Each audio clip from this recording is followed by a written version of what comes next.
Magandang umaga po sa inyong lahat, sa inyong mga manonood.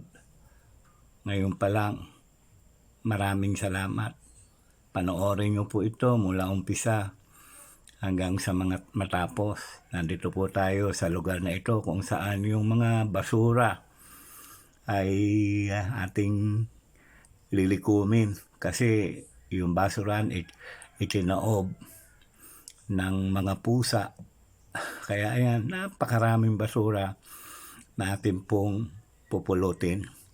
Ngunit hindi lamang po iyon. Meron po akong isi-share sa inyo. Babasahin ko po yung salita ng Diyos. Matatagpuan natin ito sa aklat po ng unang Juan chapter 4 from verse 7 to 16. Babasahin ko po at dalangin ko po na pagpalain ito ng Diyos at maging kalakasan sa buhay po ng bawat isa na makikinig ng mga talatang ito. Sabi po dito sa 7, mga minamahal, mag-ibigan tayo sapagkat mula sa Diyos ang pag-ibig.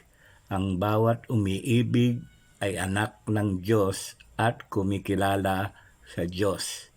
Ang hindi umiibig ay hindi kumikilala sa Diyos sapagkat ang Diyos ay pag-ibig. Inihayag ng Diyos ang kanyang pag-ibig sa atin nang isinugo niya sa mundo ang kanyang kaisa-isang anak upang magkaroon tayo ng buhay sa pamamagitan niya. Ito ang pag-ibig, hindi sa inibig natin ang Diyos, kundi tayo ang inibig niya at sinugo niya ang kanyang anak upang maging handog para mapatawad ang ating mga kasalanan. Mga minamahal, kung ganoon kadakila ang pag-ibig ng Diyos sa atin, dapat din tayong magmahalan. Kailan may wala pang taong nakakita sa Diyos, ngunit tayo'y nagmamahalan. Nasa atin ang Diyos at nagiging ganap sa atin ang kanyang pag-ibig. Nalalaman nating nananatili tayo sa Diyos at siya naman sa atin sapagkat pinagkalooban niya tayo ng kanyang Espiritu. Nakita namin at pinatotohanang isinugo ng Ama ang kanyang anak upang iligtas ang sanglibutan. Ang nagpapahayag na si Jesus ang anak ng Diyos ay nananatili sa Diyos at ang Diyos na may nananatili sa Kanya. Nalalaman natin tayo'y iniibig ng Diyos at lubos tayong nananalig sa katotohanan ito. Purihin po ang Panginoon.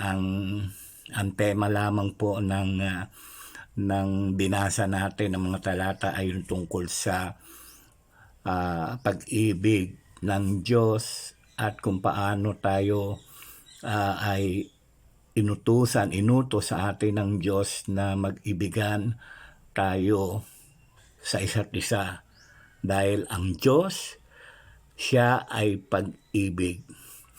Mayroon po tayong mababasa sa Biblia na sabi po doon kung ang atin lamang iibigin ay yung mga taong iniibig tayo, ano ang saysay nito. So ang sinasabi ng Panginoon, kahit na ang tao ay hindi kaibig-ibig para sa atin dahil tayo ay nananatili sa Diyos na pag-ibig, anuman ang kalalagayan ng isang tao ay dapat natin silang ibigin gaya ng pag-ibig ng Diyos sa atin.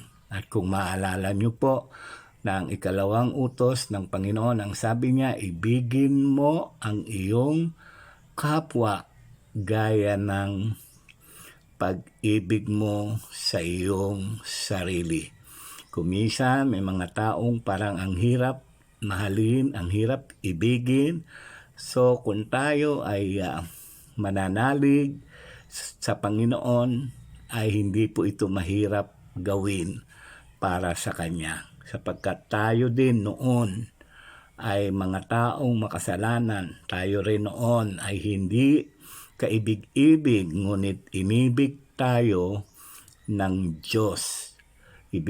Ibinigay niya ang kanyang anak, yung kaisa-isang anak, ang Panginoong Jesucristo, para sa atin, para mamatay, tubusin tayo sa kasalanan, at mabuhay na magmuli upang tayo ay magkaroon ng buhay na walang hanggan. Walang dahilan ang Panginoon bakit niya hinandog ang kanyang kaisa-isang anak para sa atin, kundi ang kanyang pag-ibig para sa atin na mga makasalanan. Yung pag-ibig na yon ang sinasabi ng Panginoon na dapat din nating ipamuhay sa bawat isa. At kung makikita nga po natin, ang pag-ibig ng Diyos ay walang hanggan. Siya po yung Diyos na laging handang magpatawad sa sino mang magsusuko, hingi ng kapatawaran sa kanyang mga kasalanan. Sabi po ng Panginoon ay kung ipahayag ng iyong mga labi ang iyong mga kasalanan, ang Diyos ay tapat, banal na magpapatawad sa ating mga kasalanan. Hindi lamang magpapatawad, kundi lilinisin niya tayo. Sabi po doon sa verse, lilinisin niya tayo sa lahat ng ating mga karumihan. Iyan po ay matatagpuan po sa aklat ng unang Juan, chapter 1, verse 9. Kaya po, ang Diyos ay pag-ibig. Hindi po siya nagtatangi ng tao. Ang tanging ginagawa namang ng Diyos, hinihintay niya ang lahat ng tao na lumapit sa Kanya, magsisi ng kasalanan, tanggapin ang Panginoong Hesus bilang Panginoon, tagapagligtas. At iyon, ang dahilan lamang ng Diyos ay ang Kanyang walang hanggang pag-ibig sa ating bilang mga anak niya, bilang mga nagkasala na lumapit sa Kanya, nagsuko ng ating buhay sa Kanya.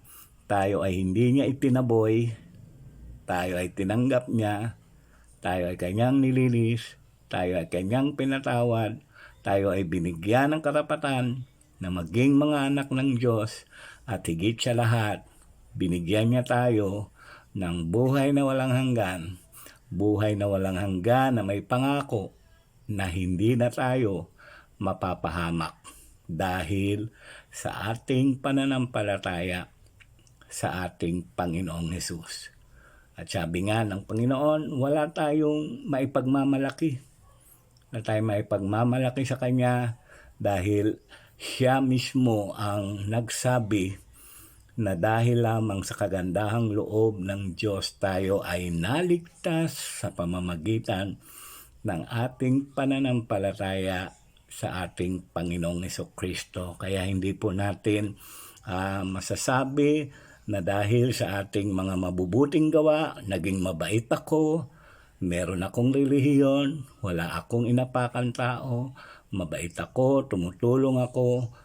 Hindi po, sabi ng Biblia, hindi po yung mga bagay na yon ang magdadala sa atin sa langit, kundi ang ating pananampalataya sa Panginoong Jesucristo. Ang sabi ng Biblia, ang ating kaligtasan ay hindi dahil sa ating mga gawa, kundi dahil sa kagandahang loob ng Diyos sa atin sa pamamagitan ng ating pananampalataya.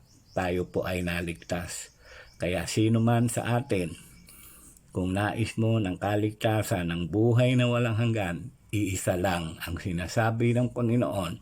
Manampalataya ka sa Kanyang pag-ibig na ikaw ay inibig niya, bagamat tayo ay makasalanan at namatay siya para sa ating kaligtasan, sa ating lahat. Marami pong salamat.